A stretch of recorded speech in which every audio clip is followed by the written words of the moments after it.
podcast for those who suffer, which is everyone. It's a space where we can speak honestly about what it feels like to be in desolate places without losing hope.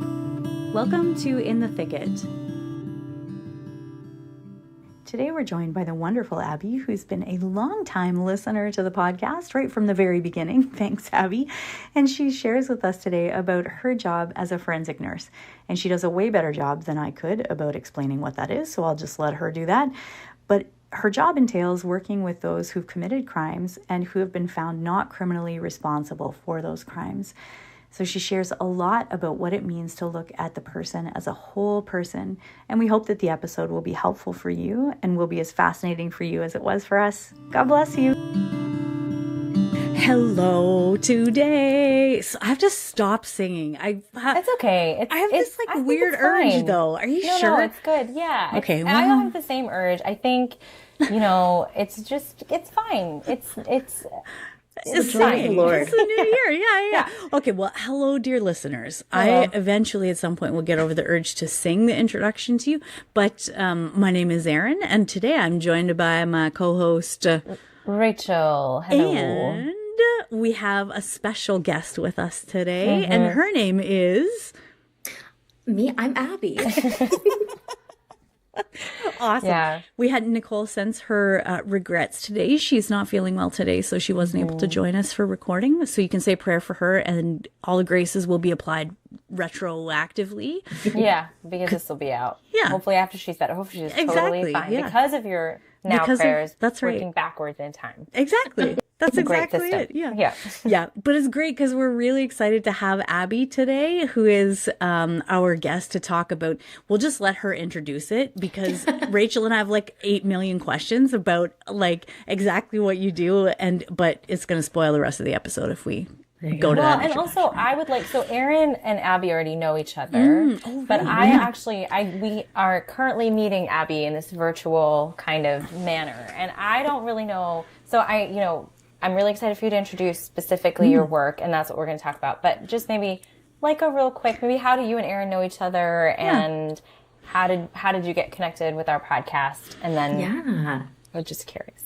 So Erin knew my husband before I met her because Erin was with the Newman Center in Toronto. And Tom lived there, I think the last year before you left, Erin. Yep, I think so, yeah. And so Tom and we were doing long distance after. Oh my gosh, because you guys had been already dating for how long? Had you been dating for? A few months. Oh, it was only a few months? I thought it was longer than that. No, we started dating in January and he moved away in September. Right. But it's fine because now we're 8 years in and we're married. So it's working out. Yeah. But yeah, so I just met this most joyful person I've ever seen in my life. And I was like, I want to be your friend. That's awesome. So awesome. Yeah, I was about right. Newman Center groupie from 2 hours away. Yeah. That's great. It's always fun, though. It's always super fun to see. So this is coming from me, the old lady now who does in fact own a cat. And but actually my nephew the other day, he was like, how come you have so many gray hairs? When kids are just but it's so funny. And every time I go to the hairdresser, they're like, and do you want to dye? Or do you want to do some dye job with your hair? I'm like, no. I love all my hairs. Anyways, but you have a great gray though. Your gray is very lovely. My gray is very uniform and lovely. Yes, it's very lovely. But I will say that it's fun to see all of these couples, because there have even been couples who met at the Newman Center. The first year that I was there, Sarah and Daniel were on the team, and then they ended up getting married. And then so you and Tom were dating, and then it's fast forward a few years, and then you guys get married. Well, and then even one of the guys that Tom was living with at Newman was one of his groomsmen. Right. So lovely. Yeah. It's so cool. For any new listeners, this is the Newman Center at the University of Toronto, which is where, and actually, really where all of us on the podcast connected was in Toronto. So that's really cool. That's holds a special place for our little project. Thank you, Lord, for the Newman Center in Toronto. I know. And this is good. So how did you hear about the podcast? Guys, I'm a day one listener. I really am. girl. Thank you. Yeah. That's It's my so favorite cool. driving podcast. Oh, thanks. And I'll be honest, it's this and true crime is That's like the amazing. two dichotomies of what I listen to. So I get good. it.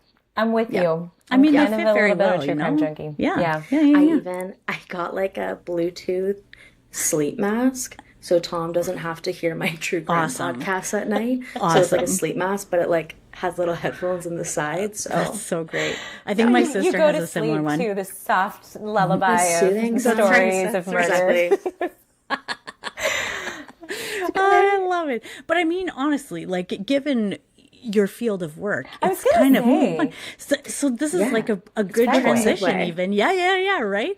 But why don't you share with us, like, I'm so dying to hear about this whole, because it's such a unique job that you have. So I want to hear everything. Also because now I haven't talked to you and Tom in like, it's been like at least a few years. Yeah. So I have no idea like what's in between, like everybody left Toronto and then suddenly you're like married with this crazy shop. Okay, anyway, so why don't you share a little bit about that? Yeah. So I am a forensic nurse.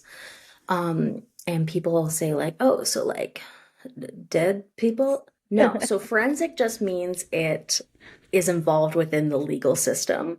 So I work with people who have been convicted of a crime but been deemed not criminally responsible due to mental illness. Okay. And other factors like that. Yeah. I do also have a degree in criminology, which is not a prerequisite for this job, but it just shows that this is a pattern for me. Yes. Yeah. In what I'm fascinated by. Yeah. And so it's our own special, like dedicated hospital. And I found it quite by accident. One of my professors worked there in nursing school and he was talking about it. And I was like, that sounds cool. And I never got the chance to do a placement there. I just had not even graduated nursing school yet. And they had a posting. And I said, okay, Lord. Yeah. I'm gonna say this one's from you and go for it. Yeah. And like first big girl job interview ever. Yeah. And here I am almost 2 years later. So oh my gosh. it really so cool. That's so crazy. It seems like a calling. Yeah, it seems like well, it's definitely been interesting because since getting married in August and now I live an hour and 10 minutes away from where I work. Oh, right. So that's definitely change things up a bit, but I think the fact that I still keep going there is a testament to how much I love the job, and I love the people I work with so much. Yeah. In this field, you really have to, and you really have to trust the people you work with. Oh, totally. Such a gift. Yeah. So what is that like when you were in nursing school? Like, what was it that kind of piqued your interest from the professor, from what he was saying? Because I imagine like you did all your placements in whatever, probably like geriatrics and peds and like all of those kind of things, right? So what was it that that piqued your interest in this field? Just the uniqueness of it. You know, bedside nursing, so like the traditional like medicine floor stuff like that, it is definitely so fascinating for me, but I know that myself as a person would be very prone to burnout in that field. And I am still in a hospital setting, but it's very different and I wouldn't quantify it as bedside nursing, but still getting lots of patient interaction, because oftentimes if you don't want to do bedside, you go to like research or community and things like that. Yeah. And there was a time when I was doing forensics and pediatrics in the community. So that was like both ends of the spectrum, one during the week, one on the weekends. So yeah, it's the one thing that even though I pursue other little nursing ventures, it's the one thing that I always keep. Yeah. No kidding. Wow. What does it involve? Like what is kind of... What's forensic nursing? Yeah. Like, what do you do? What does your day look like? Yeah. So a lot of it is like outside of, medication administration and it just like general, because, they get sick too, just like anybody else. So dealing with things like that. But it's a lot of supporting them throughout the day, depending what like level of care they're on. Yeah. So lots of assessment, lots of charting on just observations and whatnot, and you know, keeping the decorum of the unit and keeping everybody safe, and you know, intervening when needed, and just identifying when people need a little bit more emotional or maybe pharmaceutical support. And then we're also relaying with the docs, who are all wonderful, and working for them to like testify in court, or some of our people, some of our patients, they end up staying with us, and sometimes they end up going to just a traditional correctional facility based on if they're found criminally responsible or not. Right.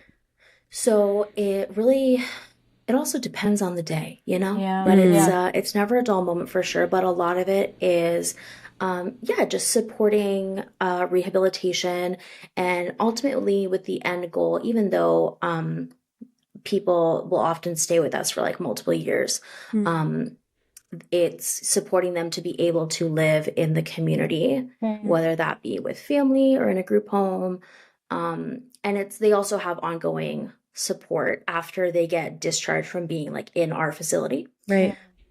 So really just helping them to procure like the emotional regulation, all the stuff like that, and the support. And it's also difficult because sometimes with the barrier of their diagnoses, you know, it's easier said than done, emotionally regulating, right? And understanding, because even I, as a person, it's a lot to understand, especially with the medications you're taking. And it's so important, in my opinion, to give them as much autonomy as possible, right? Because every day that I've been here with family, like over the holidays and whatnot, I still remember like they have been on that same floor. Like that's their life. Their view. You know, I say, oh, it's a long 12-hour shift, but when you live there, it's longer.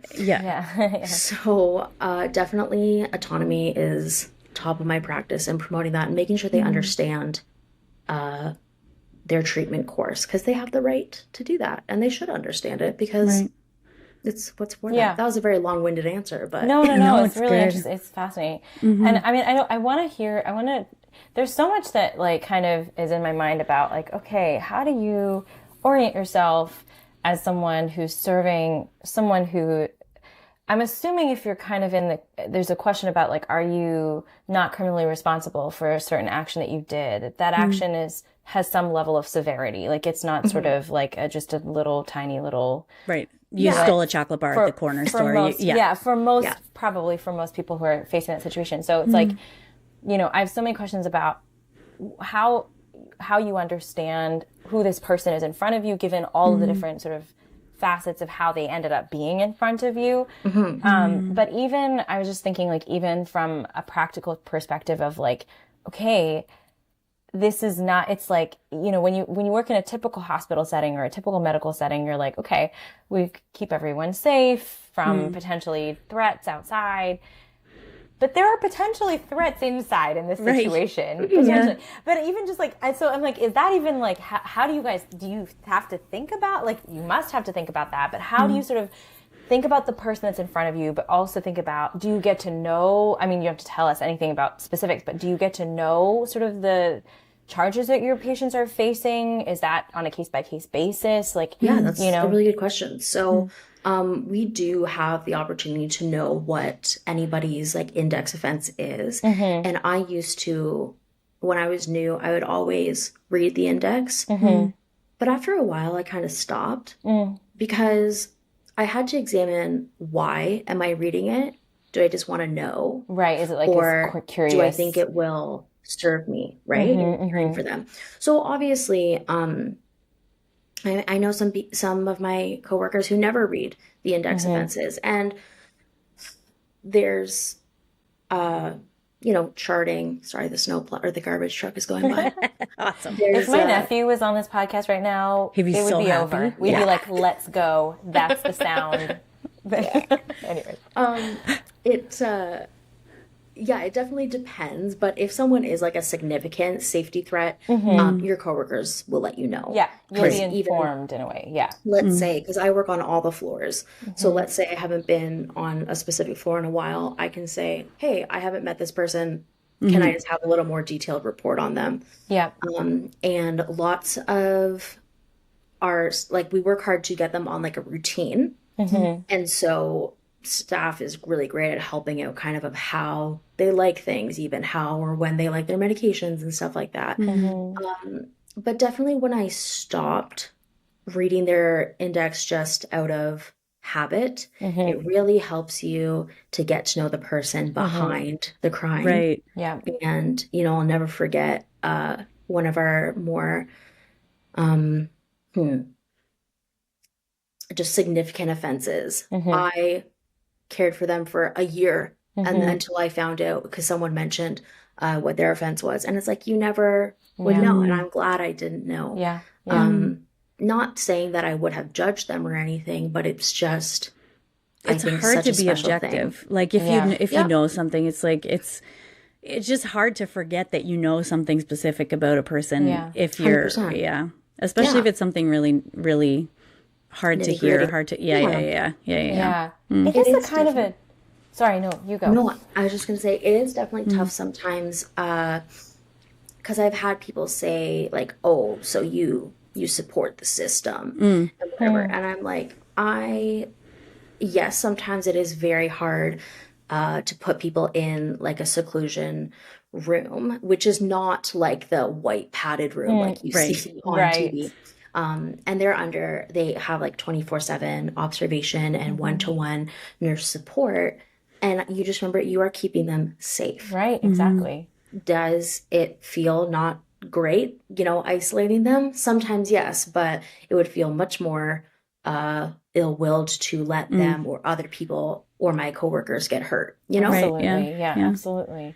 And in a certain sense, it seems to me, for all of us, when we are putting ourselves or others in danger by our behavior, you know, if it's appropriate, it's better for us that people intervene and kind of prevent us from harming ourselves or others. If that's, and this is a situation where that's literally the case, like that could literally be the case. And so it's like, I think it's very unrealistic to sort of be like, you know, people used to, or even still sometimes when I say what I do, people are like, oh, like that's so, like, I'm too empathetic for psychiatry. And sometimes I want to say, like, what do you want me to say about, like, I'm not empathetic. That's why I do this. No. That's right. My level of heartlessness just really makes me a good fit for this position. Yeah.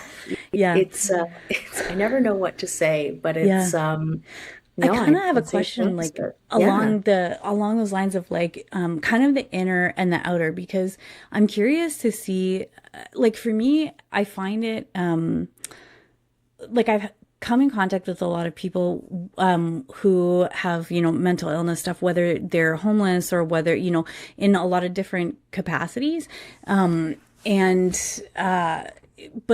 even people who've done like bad things, you know, but also I find it sometimes in the way that we, like, even in like, let's say a pro-life debate, if you like, people who might characterize themselves as pro-choice are not like evil people who desire to murder children and right. But I think sometimes we can get like this us and them thing that helps us to demonize people.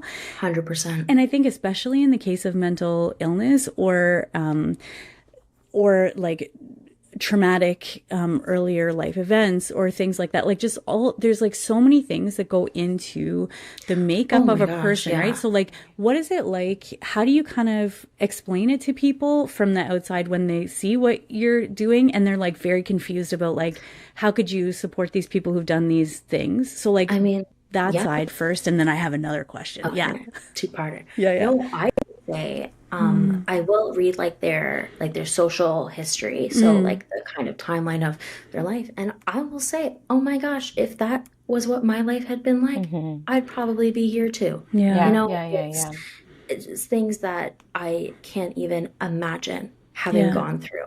And I just think how, not in a holier than thou sense, because I'm so, so graceful, whatever, but just to have gone through that and erase all of that impact on them by one action, that action might have been extremely significant or violent or harm causing to multiple people, but all that is not to erase the trauma that that person has undergone. And I'm very fortunate that my mom, since I was very young, she has always practiced she's a principal, always practiced from a trauma-informed care perspective. And I think learning that young has definitely enabled me to dig deeper into the root cause of behavior, because oftentimes, sometimes people just don't know how to ask for help, right? Yeah. So it's definitely a gift to be able to not to be topical with like the wicked like holding space thing, but holding space for their trauma, because why should it be erased by an action? Yeah. And it seems to me that like, the action and the trauma are clearly linked. So it's like, one way to deal with the fact that someone has done something very sort of unimaginable to sort of a person with a healthy upbringing and, well-formed, all these things, is like, well, yeah, this person, we need to deal with what has happened to this person. We need to help them kind of come to terms with their lives or whatever, whatever's possible. And that's probably also a consideration. It's like, what's possible for this person at the moment? Like what, 100%. It's sometimes unrealistic to be like, well, we're just going to go deep down. We're going to fix all the things. We're going to be fine. Like that's not, that's not necessarily, or maybe in many cases, 100% possible. But, you had another question, Erin. I don't want to. No, my other question was like kind of like on the inside track of that. So you're talking about like outside and being able to talk with people who might not understand like trauma, like the effect of trauma on the person and what we do, or on our mental status. But then have you ever kind of encountered from the other side, like with the people that you work with, if you're looking at things like emotional regulation and like improving mental health outcomes and things like that, right? And if they were found, like, have you ever, even just interacting with the people, I'm curious to hear about if there were any people who were found like not, what is the term? Criminally responsible. Not criminally responsible, yeah. Not criminally responsible, but have since like grown in their mental health capacity to understand even the consequences of what they've done and to be able to accept those things or work through those things. Like what's that like? I love the fact that I get to work on all of the floors. So like from when they come in from jail to when they're on the like rehabilitation stage, people you would, and especially like when I took some time off when I got married and we went away, coming back even then and just being on a floor I haven't been on for a long time and being like, I would never believe when I met you upstairs that this is how you'd be. And it's, it's possible. And people are so quick to, count them out. Right. But I mean, to diminish the human capacity of resilience is, I think, like one of the greatest disservices you can do when trying to help someone heal and also while respecting their personhood. Yeah.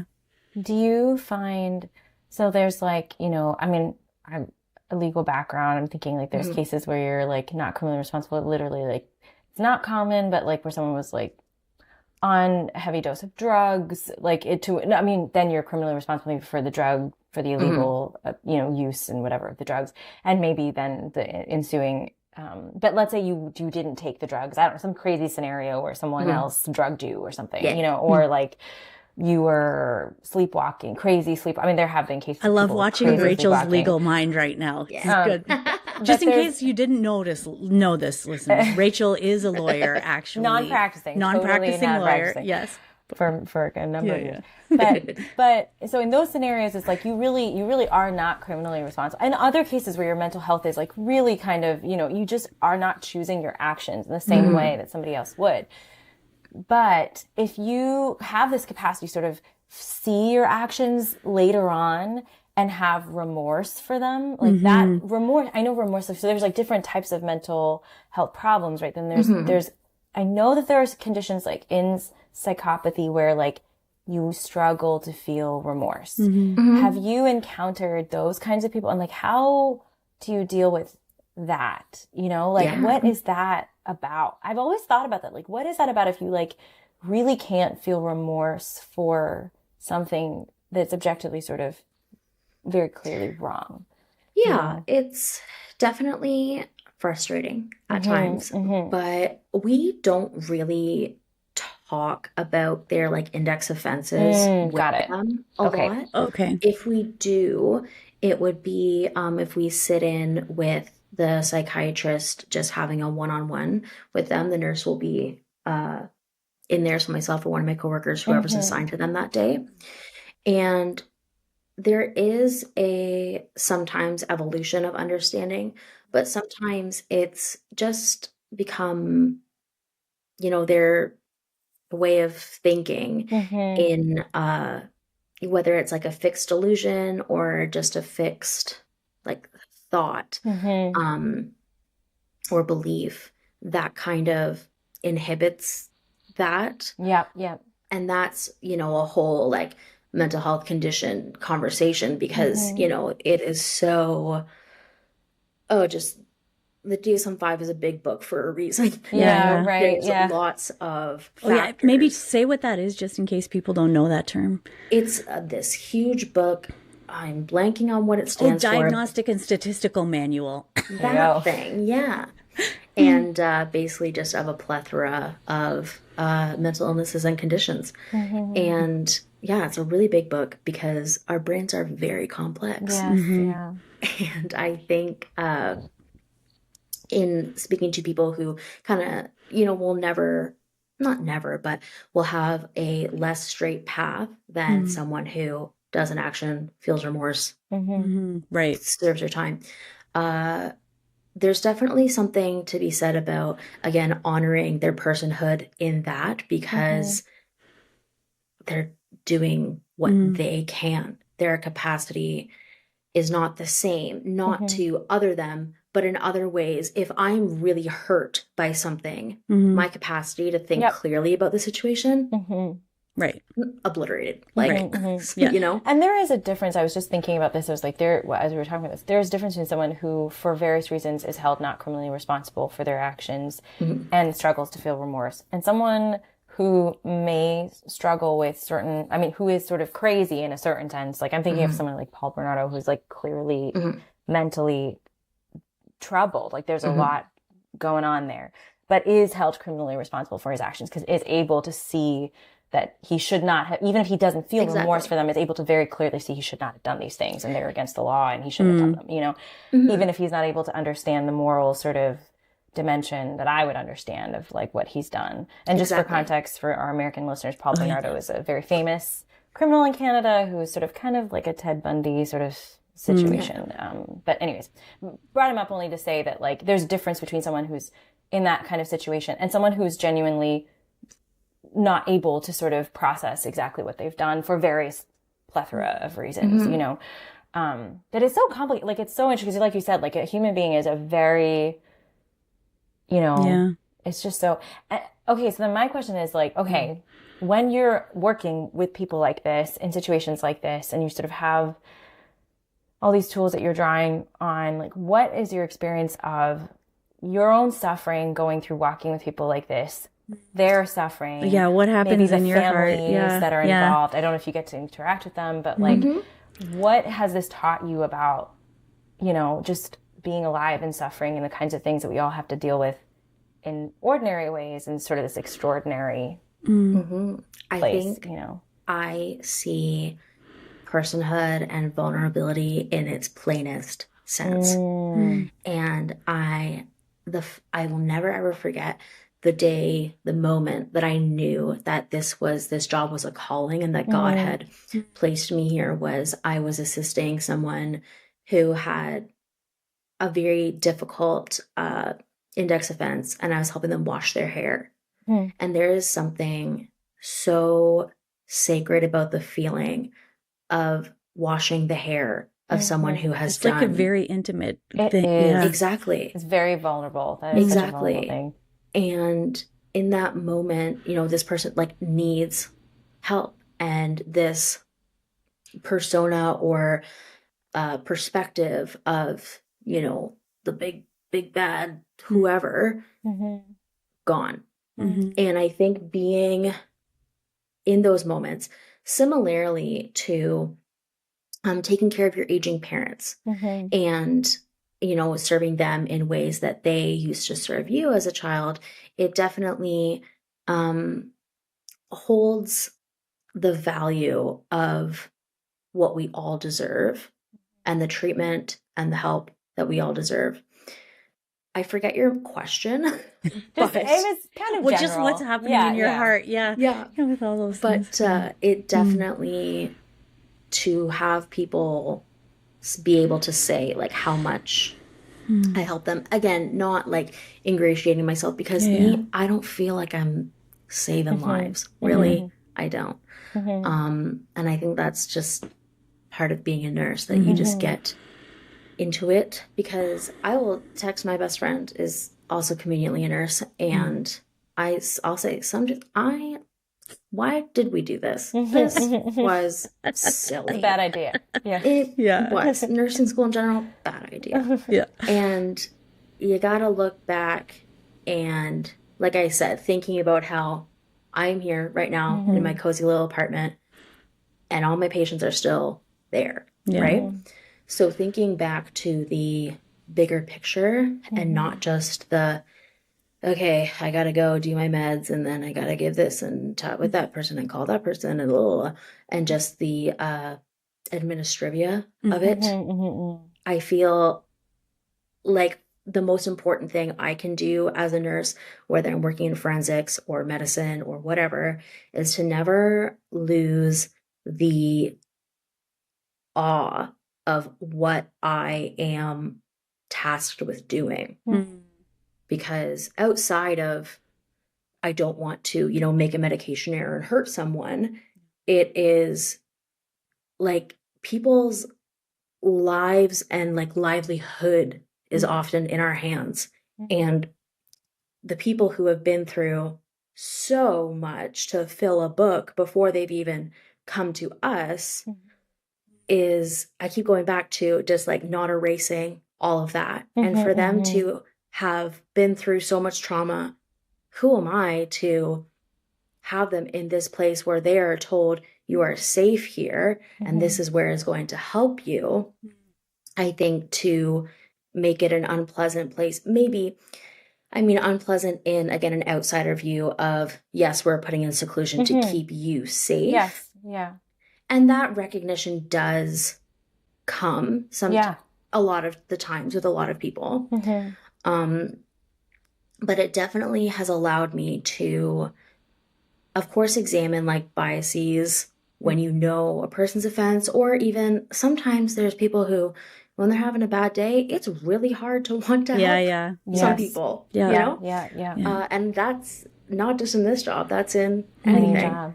But I think the fact that we in our facility are tasked with honoring and building up their personhood is something that you should never lose sight of. I feel like that's the it just reminds me so much of John Paul II, if you're talking about like the personalism of John Paul II, and seeing like the whole of the person as opposed to reducing somebody to their actions, or, you know, that people are not interchangeable, people are not, can't be, you know, diminished, and the only response to the human person is love. Like that, that's the personalism of John Paul II. But it's situations like this to me where it really illustrates actually the beauty of God. Because I was saying to Rachel before, I was like, I went to confession earlier today to this really beautiful priest, but when I was doing my examination of conscience beforehand, it's like the one that I use has right at the top, you know, the distinguishing thing between, you know, mortal sin and venial sin. And it just, even thinking about that in this context of like that these people may have done, you know, some horrible some horrible crimes, but they're not held criminally responsible for a reason, right? Like it's like God takes those things into account with us, you know, like he sees how willing or able we are, how free we are to commit things or not to commit things. And that's why there's a distinction between mortal and venial sin. But also at the same time, I feel like this is where like the rubber hits the road, you know, because for like, especially for families or for the people who have been really impacted by this person's action, like if you're looking at what it means to forgive and to take all of those things into consideration, like that's hard. It's easy to forgive somebody when they're contrite and sorry, but to forgive someone who may not have the capacity to even take responsibility for their own actions is like, that's where the grace comes in. Right. Like, so you can imagine like with even with God and how he looks at us, you know, and I think I shared this maybe on one of the episodes before Christmas, but about how God's justice takes into account our weakness. It's not just about the action objectively itself, you know? Yeah. I think that reminds me, just thinking, you know, obviously corporal acts of mercy, visiting the imprisoned. Yeah. I do that in a very physical sense of working in a prison, kind of prison, right? Yeah. Whatever you want to call it, facility. Yeah. But I mean, addiction is equally as much a prison, right? Yeah. And I just, the times when you're like, it's not them talking, it's their addiction talking or their disorder talking. Definitely being mindful of, that inability to express themselves in their hurt and their imprisonment. But also, I love this quote from Pope Francis when he went to visit a prison, and he said, "You couldn't come to me, so I came to you." And I think so many times in our own imprisonment of mental illness or addiction or whatever, sometimes we have to let him come to us. And there's a certain, I mean, even if, you know, they had to decide to go to meet the Pope. It's not like, he just came, you know. We have to let God come in, and sometimes even before we're ready, because that's such a terrifying thought, change. And even with my own personal struggles with mental illness, there's times where I'm like, no, I don't want to show God that. It's too, and even though fully well knowing nothing's too messy for God, nothing's too broken for God, but sometimes I'm like, but this is my thing to deal with. Yeah. It's really not. You know? Yeah. That's right.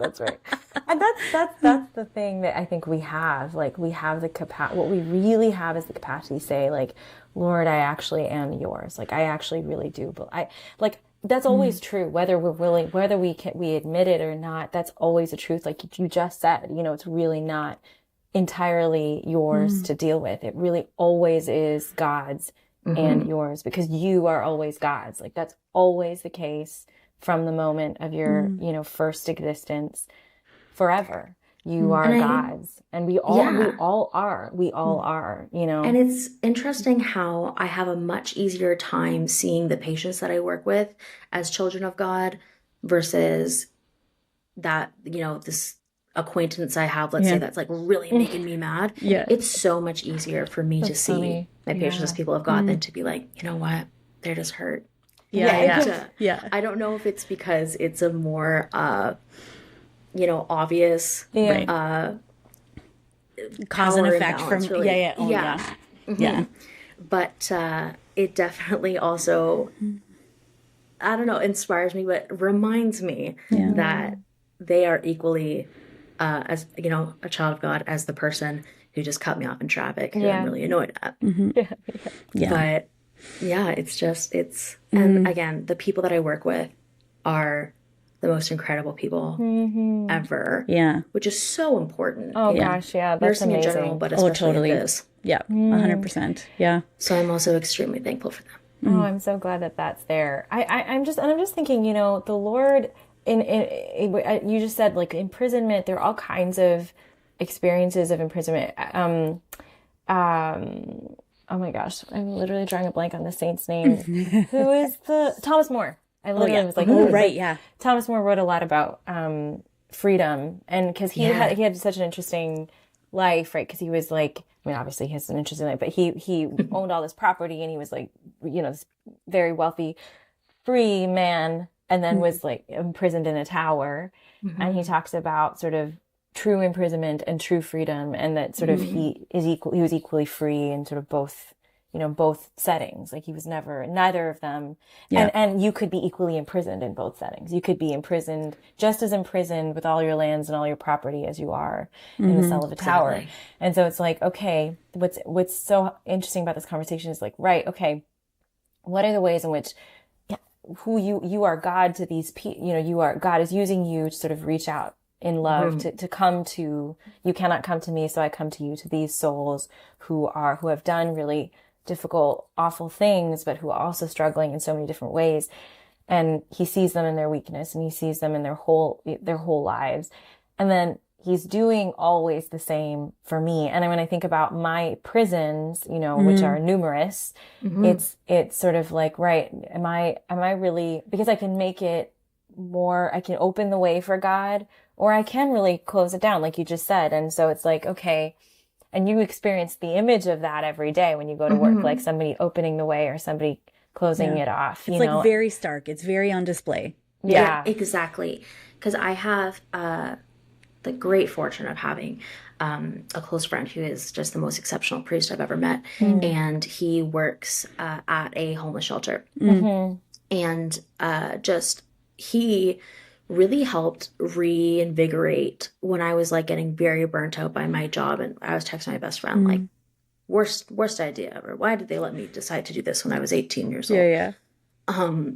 But seeing the joy with which he serves and the compassion with which he serves both, you know, the homeless and the addicted and the whatever is so inspiring to see in other people. And you have to think about how you can, you know, emulate that, obviously. But, and funny enough, I sent him a thing the other day that said, I often find that trying to be more like Jesus yields better results than trying to be a better me. And that's, because even the best Abbey, the best version of Abbey, who, you know, wakes up on her first alarm and goes for a run and does whatever. And it's nothing in comparison to being like Jesus. And to have that duty as Catholics and Christians is not one that we should be afraid of, but it's a joy and it's an honor to carry that. Doesn't always. And it's often different. Like, I love Father Jacques Philippe's, one of his lines is like, you don't know what your own holiness consists of. I'm like, that's only God knows. I could try and be a good Aaron, but even you don't know. Right. Like, but to be a disciple of Jesus, to be conformed to Christ right now, if I'm thinking in my life what that looks like, it's not at all what I would have thought like 10 years ago that my discipleship and my being conformed to him looked like it. Right. So but I'm actually wondering, if there's like, which is kind of interesting in Canada, I think, and our American listeners, there would probably be different maybe response in America, because in Canada, it's not really, you know, well thought of in most places that you can talk about faith, that you bring that into the public sphere, whatever. And even in chaplaincies, like official chaplaincies for healthcare institutions and things like that, they're removing a lot of, you know, a-religious freedoms. A-religious religion services. But how does that, like, is there a chaplaincy at the hospital, or have you had conversations with any of your patients guidance about these things, or what does that look like faith care there? So really interesting question, actually, because to answer the first part, yeah, so we have it's not a chapel, like there's no Eucharist or anything. But it's, like a prayer room. But we do have, I believe it's a monthly Catholic Mass in the prayer area, and there is a chaplain. I don't know if they're a chaplain. Spiritual care is what we call them. Yeah. And like they usually have like their MDiv, like Masters of Divinity, and they just support clients, and they run spirituality group, but also clients can ask to like speak with them one-on-one, and obviously not like pushing a Catholic agenda or whatever, but just helping them explore their own spirituality, because we also have to remember some people have never had the chance to do that. Yeah, that's right. But it's definitely tough, because sometimes in spiritual psychosis, which can be prevalent, it's difficult to say. But sometimes if I had a patient who started talking a lot about God and journaling a lot about God, I would get nervous. I would get nervous, and that is definitely something to note. And to some people, it's like, oh, so you're denying them from connecting with God. No, that's actually a symptom of psychosis. It's not what may be actually happening right now. Right. It's definitely not even a fine line, but it's just a spectrum for sure. But it's my favorite when people who you'd never think would go to spirituality group go, and even like sitting in sometimes if they need support staff. You learn so much about where we all are on our spiritual path. And I think a lot of the research in terms of mental health stuff has recognized, I think more in recent years, the spiritual element of like having good mental health. Not just addressing the physical or the thought life, but even encouraging things like meditation or like whatever you want to call it, that. And if you have like Catholic counselors, that's, would be part of their practice, they would be able to talk about that. But even I think most secular healthcare, like mental health care professionals, even for someone who's close to me who really struggles with mental health things, her psychiatrist is like always kind of checking in on that, about like not being like, this is what you have to do and believe, but like to ask about that component of her person, because it like respects the wholeness of the person. So that's it's interesting. Spiritual health is a huge part of kind of what we care for and foster, and because everyone craves purpose, right? And we were made for God. I mean, that is the truth. So it's like, we've kind of forgotten it in general in public life, especially in Canada. I mean, like you can't really talk about it in general, but it's like, that's true. It's just true. Like God made us for him. Like that is ultimately everyone's sort of what we need, what we desire, at the root of all of sort of our craving and everything, And so it's like, it is good that there's some kind of link to that people can explore, even in, and especially when they're dealing with so many traumatic and challenging things, where really like, what human solution is there is no humans, like it's only really the love of God that can actually bring the kind of healing that you need at that point. I mean, and that's true this is the thing, what's so interesting about this is like, this is an extreme image of what is actually just true for every single one of us, I love that. And I remember this Carmelite priest who gave a retreat once that I know, friends were friends with him. And he said, he did the passage where, Jesus says, like, when I was in prison, you visited me. When I was hungry, you fed me, like that. And the people who said, Lord, like, we know you don't know me because you didn't do, and really the I am in the least, like you loved the least of your brethren and you love me. And the priest did this funny thing where he was like, we always assume that the least of the brethren is someone else. He's like, it also always is you. I love that's great. Jesus, like, you need Jesus to feed you. You need, like, through others, you need, and through, you know, and sometimes directly, if he so chooses, in different ways, and, you know, and through the sacraments for sure, and all these things. Yeah. So it was just a very, like, I remember going through that routine with, like, a very kind of paradigm shifting experience of being like, oh, you get actually, and this kind of goes to your thing about, you want to be more like Jesus. Well, how do we be more like Jesus to let Jesus love us more, you know, and the more we let him love us, the more we have to love others with, you know, it's not a doing. We can't make it happen. It's something that comes from our openness to God's love for us always. Yeah. And that's always linked. So that's huge. And I'm sure you probably found that too, Abby. Like, but I know for sure you, Rachel, but like even working in ministry stuff, it's like whatever the Lord calls you to do, whether it's ministry or whether it's some other kind of work, it's like you can see the link between, you know, when your relationship with the Lord is strong or when it's like wavering a little bit, and like it just it's like you can see how that affects your ability to love other people or to engage or to like just be able to listen to how he's, you know, directing you or moving you or, you know, all of those kind of things. So I'm sure you probably experience that too in your work, Abby. Sometimes. I mean, anecdotally, I always chuckle because I often, you know, think about, you know, serving the least of my brothers and that passage. Yeah. But whenever I'm at church with my like mother-in-law and Tom, she gets so excited when they sing that song because that was her favorite church hymn growing up because she has 6 brothers. So she was always excellent. So she would always, you know, her brothers are the downtrodden. She's the only girl. So That's cute. That's hilarious. Oh, man, it's so interesting. I love it. I was about to say sorry I talked a lot, but it's a podcast. Oh no, that's like kind of the point. We're so glad you told us.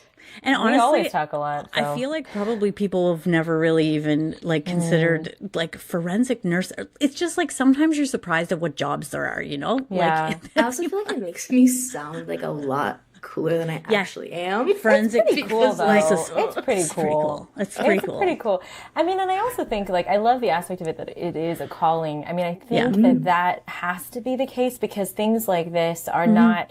It's not just like, it's kind of a beautiful thing because it's not just like, you're like, oh, I'm kind of curious and fascinated. You're like, no, like I'm actually called to love people in this way, in these kinds of places. That's what God is asking of me. And that really kind of is a Holy Spirit thing. You know, it's not just you on your own because it's not possible to do work like this or, you know, it's just not possible. Like we have to be like, we're not enough for things like this.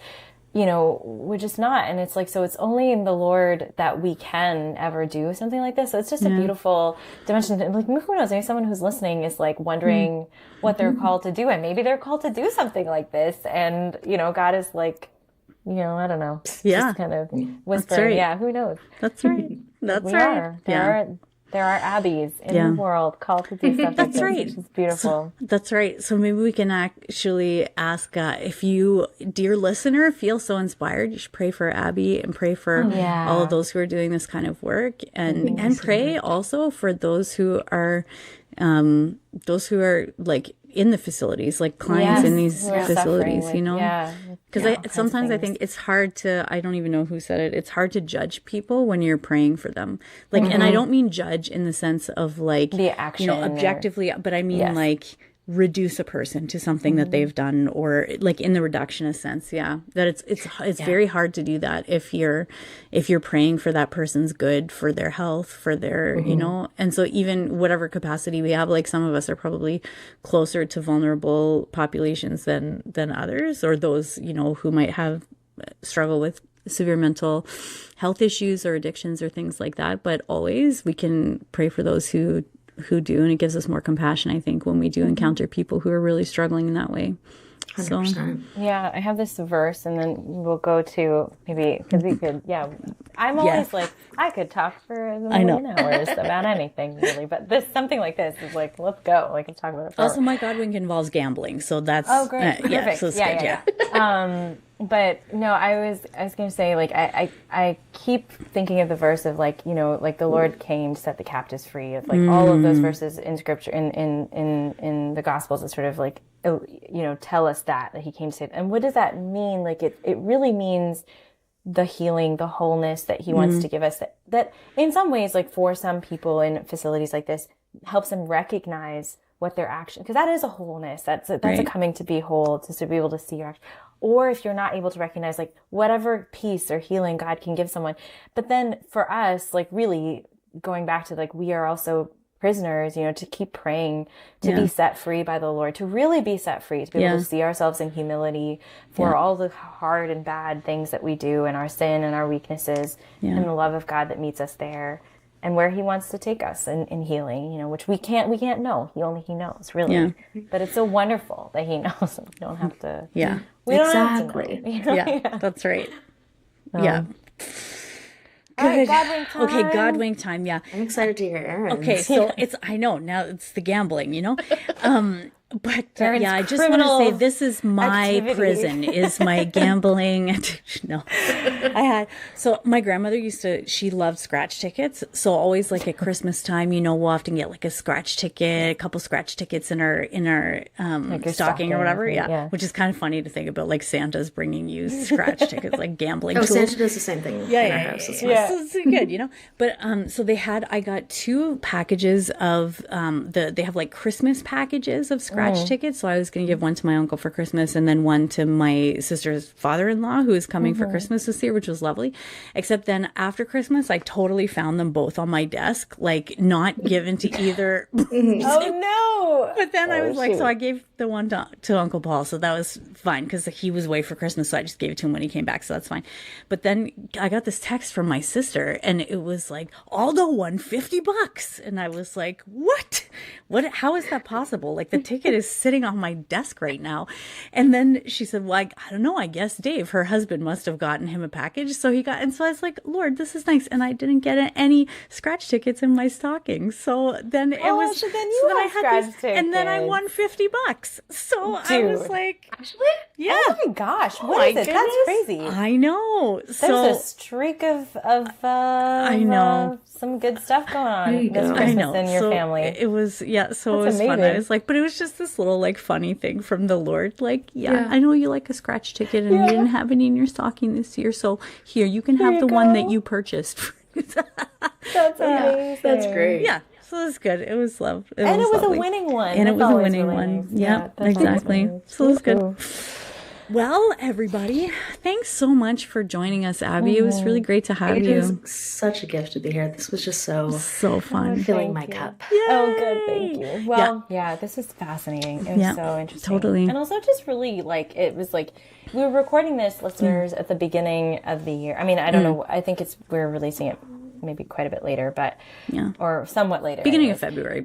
Yeah. So we're in February now, technically, but we are in January. Yes. Recording this, and I'm just thinking, like, it's such a great it's conversations like this really motivate me to, like, you know, kind of go back to the Lord and be like, okay, all the hard things that feel kind of impossible to work through and carry, they're not, and I don't have to work through them and carry them in this kind of way. Like, I just need to go bring them to the Lord, just like bring them to Him, bring them, just bring them to Him. So I'm feeling very motivated to spend some time with Him and just be like, okay, here's my sledge. What's up? Yeah.